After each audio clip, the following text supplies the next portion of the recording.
Hello everyone, astro with M Singh में मैं M Singh आप सभी का बहुत बहुत स्वागत करती हूँ। हमेशा की तरह मैं आ गई हूँ आपके पार्टनर्स की करंट एनर्जी और उनके मैसेजेस लेकर।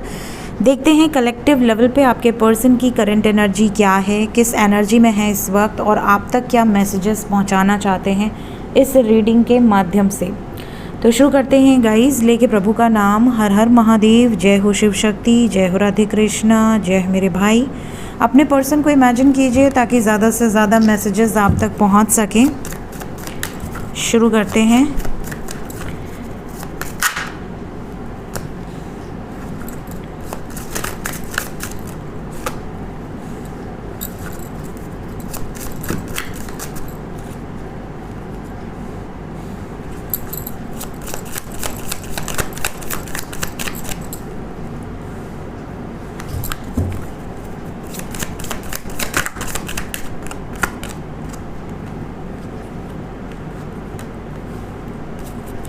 बॉटम ऑफ द डेक है हमारे पास सेल्फ वर्थ।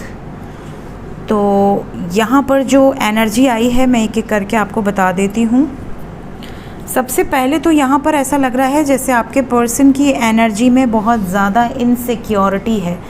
इनसिक्योरिटी किस चीज़ की? एक तो सेल्फ वर्थ की, कि कहीं ऐसा ना हो कि मैं अपने आप को ही खो दूँ। अपने वर्थ को पहचानने की कोशिश कर रहे हैं। इन्हें ऐसा लग रहा है कि इनकी लाइफ में ये बहुत ज़्यादा इनसिक्योर है। इन्हें आपको खोने का डर है, इन्हें अपने परिवार को खोने का डर है, इन्हें अपने वर्क लाइफ में बहुत ज़्यादा प्रॉब्लम हो रही है। इन्हें ऐसा लग रहा है कि ये सोच नहीं पा रहे हैं, ये समझ नहीं पा रहे हैं। कोई चमत्कार एक्सपेक्ट कर रहे हैं, कुछ मिरेकल हो जाए, कुछ ऐसा हो जाए जिससे कि मुझे विश्वास हो जाए भगवान पर कि भगवान की पावर है, भगवान की शक्ति है जो मेरे साथ है, जो मुझे प्रोटेक्ट कर लेगी या कर रही है। ठीक है, कई बार ऐसा होता है कि इंसान को ये कहा जाता है कि भगवान पर भरोसा रखो, भगवान पर भरोसा रखो, जो होता है अच्छे के लिए होता है, या भगवान आपके साथ हैं। तो जो लोग उस चीज़ को एक्सपीरियंस किए हैं, भगवान की पावर्स को एक्सपीरियंस किए हैं, उनको ये बोलना बहुत आसान लगता है क्योंकि उन्हें विश्वास होता है, ठीक है, कि भगवान है। ठीक है, उन्होंने देखा है, उन्होंने फील किया अपनी लाइफ में, उन्होंने एक्सपीरियंस किया है। हो सकता है वो भी बहुत स्ट्रगल किए हों और लाइफ में कभी ना कभी उनको ये रियलाइजेशन भगवान ने कराया हो। लेकिन जिन्हें रियलाइजेशन नहीं हुआ है, जिन्हें अभी तक ऐसा कोई आपको कुछ एक्सपीरियंस नहीं हुआ है कि हाँ भगवान है, भगवान मेरे साथ है, भगवान मुझे प्रोटेक्ट कर लेंगे, तो उन्हें क्या लगता है? उन्हें लगता है डर। कहीं मेरा पर्सन मुझे छोड़ न दे, कहीं मेरी लव लाइफ फिर से ख़राब ना हो जाए। कई लोग ऐसे होते हैं कि मैम मेरी तो हर बार लव लाइफ ख़राब हो जाती है, मेरे तो रिश्ते टिकते ही नहीं, टूट जाते हैं। तो यहाँ पर भगवान कुछ नहीं करेंगे, यहाँ पर आपके कर्मा जो होते हैं वो आपको फेस करने होते हैं। हाँ, भगवान आपकी पीड़ा को कम ज़रूर करते हैं।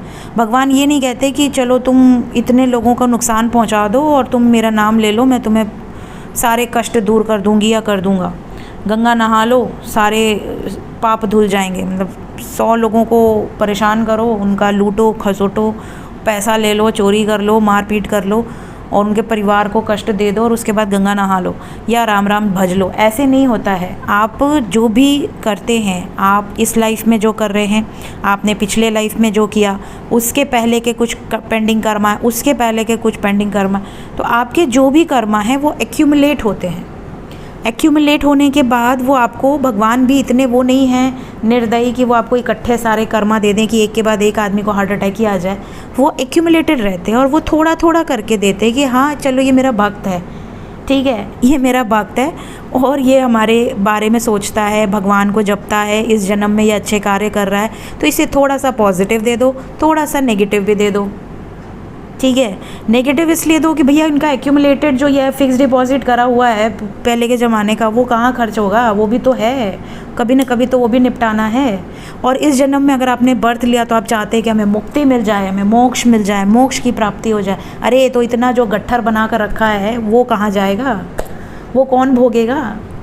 तो आपके पर्सन को ये इनसिक्योरिटी है कि कहीं इनकी लाइफ में भगवान है, कुछ चमत्कार होंगे।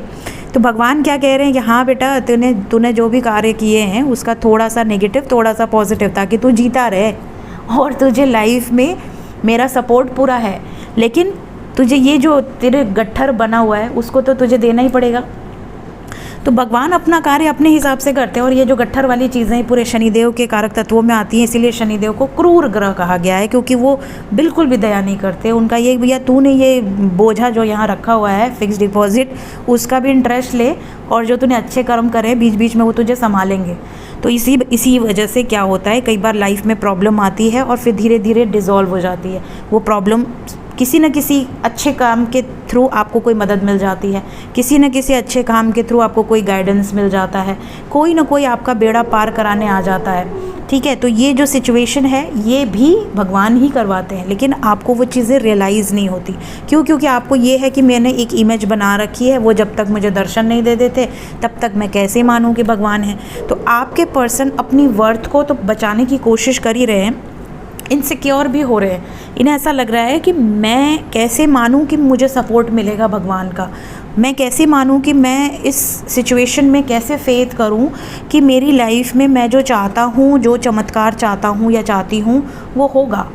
ये क्या चमत्कार चाहते हैं वो भी यहाँ पर है। ये सबसे पहले तो जिसके लिए पैशनेट हैं, जिस भी सिचुएशन के लिए ये मैनिफेस्ट कर रहे हैं, वो इनको मिल जाए तो इन्हें बिलीव होगा कि हाँ भगवान है। और भगवान यहाँ पर ये नहीं करने बैठे कि हाँ बेटा मैं तुझे बिलीव करवाऊँगा। उनको फ़र्क नहीं पड़ता आप बिलीव करो या मत करो, ठीक है। उनको ये ज़रूर लगता है कि हाँ अगर मेरा भक्त है और सच्चे दिल से अच्छे कर्म कर रहा है तो उसको कभी ये निराशा न रहे कि मैं अच्छे कर्म कर रहा हूँ लेकिन मेरे साथ अच्छा नहीं हो रहा, तो ये ना सोचने लगे कि अब मैं बुरे कर्म करूँगा।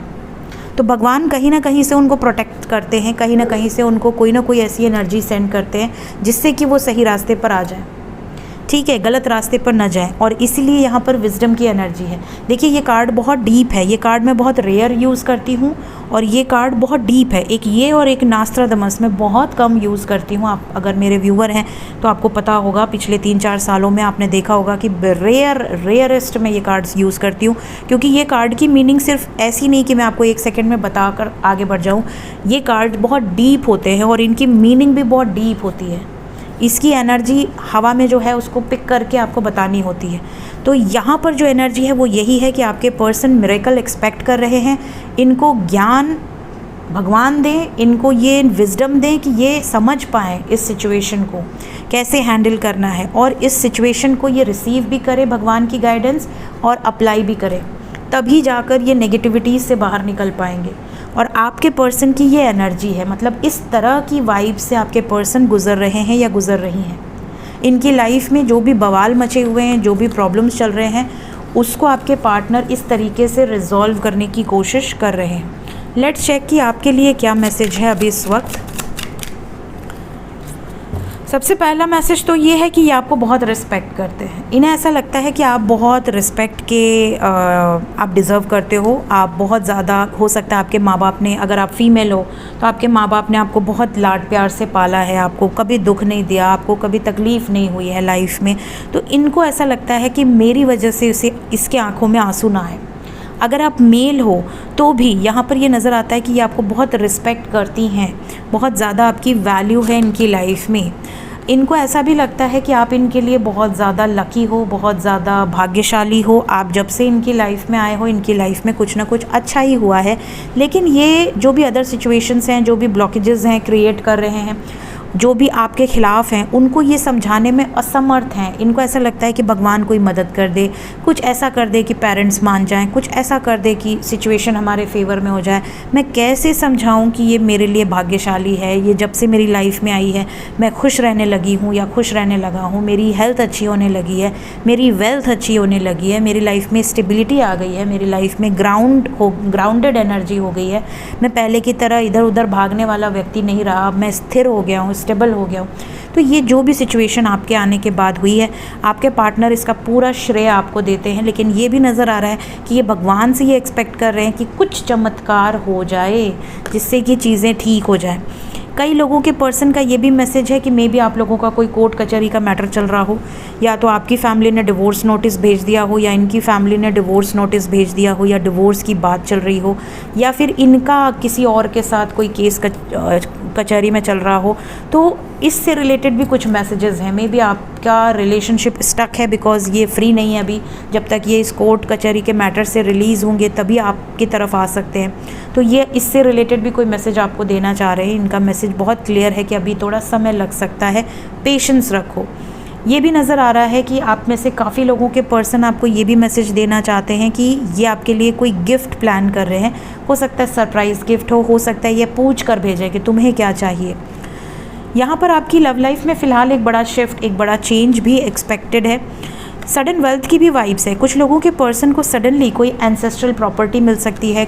कोर्ट कचहरी के थ्रू किसी तरह का फाइनेंशियल गेन हो सकता है, या फिर यहाँ पर हो सकता है कि कोई इनका जैसे होता है ना कि पाँचवें घर में अगर बलवान प्लैनेट बैठा हो तो कोई रिस्क लिया और वो सक्सेसफुल हो गया, कोई कॉन्ट्रैक्ट निकल गया, कोई प्रोजेक्ट सैंक्शन हो गया, कहीं से लॉटरी लग गई, कहीं से कोई प्राइज़ मनी जीत गए, तो सडन वेल्थ यहाँ पर नज़र आ रही है। या किसी ने प्रॉपर्टी इनके नाम कर दी, तो इस तरह की एनर्जी भी है। आपके पर्सन कुछ इस तरह का मैसेज भी आपको देने वाले हैं कि प्रॉपर्टी का केस है जो कि रिजॉल्व हो गया है, मेरे पक्ष में आ गया है, अब मैं स्टेबल हूँ, मुझे फाइनेंशियली कोई प्रॉब्लम नहीं है।